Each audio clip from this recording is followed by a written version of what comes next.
చాంబర్ల కోసం వేచి చూడలేదు. అరకుర సౌకర్యాలంటూ అసంతృప్తి లేదు. పనిచేసేందుకు ఎక్కడ అవకాశం ఉంటే అక్కడ సర్దుకుపోతూ శాఖలను పరిగెత్తించే పనిలో కొత్త మంత్రులు నిమగ్నమయ్యారు. సచివాలయంలో 5 మంత్రులు బాధ్యతలు స్వీకరించారు. వీరిలో 3 కొత్తవారు కాగా 2 శాఖలు మారిన పాత మంత్రులు. వ్యవసాయ శాఖ మంత్రిగా సోమిరెడ్డి చంద్రమోహన్ రెడ్డి బాధ్యతలు స్వీకరించారు. సచివాలయంలోని 4వ భవనం సమావేశ మందిరంలో ఈ మేర ఆయన పూజా కార్యక్రమాలు నిర్వహించి విధులు చేపట్టారు. ఆయనకు కొత్త ఛాంబర్ సిద్ధమయ్యే వరకు సమావేశ మందిరం నుంచే బాధ్యతలు నిర్వహించనున్నారు. తనపై ఎంతో నమ్మకంతో ముఖ్యమంత్రి వ్యవసాయ శాఖ బాధ్యతలు అప్పగించారని, అందుకు తగ్గ రీతిలో పనిచేస్తానని మంత్రి తెలిపారు. రైతు సమస్యలు పరిష్కరించడానికి ఎల్లప్పుడూ కృషి చేస్తూనే ఉంటానని స్పష్టం చేశారు. బాధ్యతలు చేపట్టాక తొలి సంతకం వ్యవసాయ యాంత్రీకరణకు సంబంధించిన 2016-17 ధరలు కొనసాగించేలా నిర్ణయిస్తూ తొలి సంతకం చేశారు.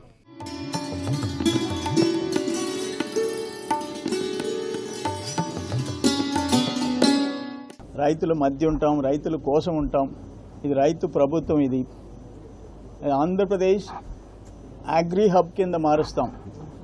రైతులకి నూతన వ్యవసాయ విధానంలో పెట్టుబడులు తక్కువ పెట్టి ఎక్కువ ఫలితం తీసుకునే దాంట్లో, కొత్త టెక్నాలజీ వాడే దాంట్లో ఎక్కడ రాజీ పడం.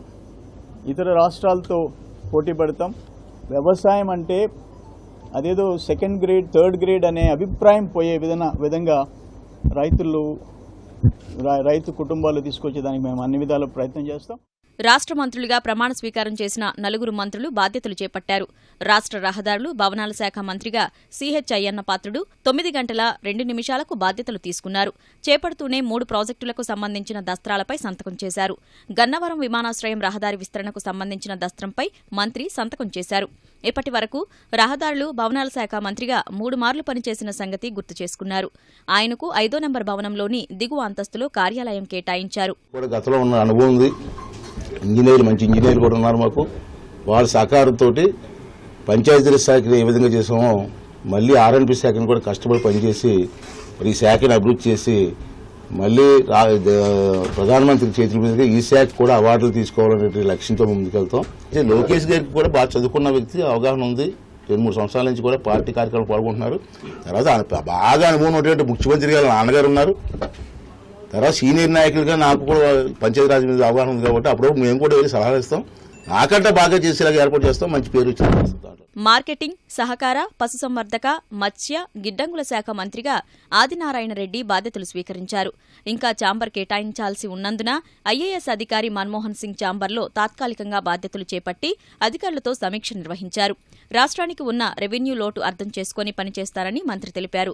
తన శాఖకు 5 ఐఏఎస్లు పనిచేస్తున్నందున తన పని సులువవుతుందన్నారు.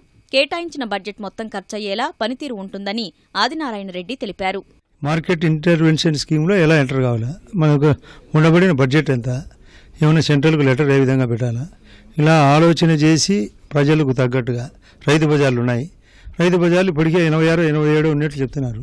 ఇంకా వాటిని ఎలా పెంచాలా, ఉండే వాటిని ఎట్లా ఇంకా సెటరేట్ చేయాలా, ఇవన్నీ వాళ్ళ అధికారులతో కనుక్కున్న తర్వాత పూర్తి స్థాయిలో ఆలోచన, ఇంకా మేధావుల ఆలోచన ఎట్లా చేస్తే ఉన్న డబ్బునే ఖర్చు పెట్టాలి తప్ప మాకు ఊరికి లెటర్లు పెట్టి సీఎం గారిని 4 అంతలు ఇవ్వు 5 అంతలు అంటే అది అయ్యే పరిస్థితి కాదు. ఇక్కడ ముందుగానే రెవెన్యూ లోటు ఉండ బడ్జెట్ను ఎక్కడ మిస్యూజ్ కాకుండా ప్రజలకు మేలు చేసే విధంగా పరిస్థితి తీసుకురావాలి. వెలగపూడి సచివాలయంలో సమాచార, పౌర సంబంధాల శాఖ మంత్రిగా కాలవ శ్రీనివాసులు బాధ్యతలు తీసుకున్నారు.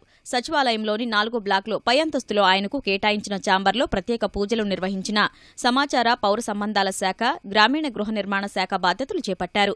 అనంతరం సమాచార శాఖకు సంబంధించినటువంటి పబ్లిసిటీ సెల్ ప్రారంభించారు. రాష్ట్ర ప్రభుత్వం రూపొందించిన సంక్షేమ పథకాలు, ఇతర కార్యక్రమాలను ప్రజల్లోకి తీసుకెళ్లడమే లక్ష్యంగా పనిచేస్తామని మంత్రి వెల్లడించారు.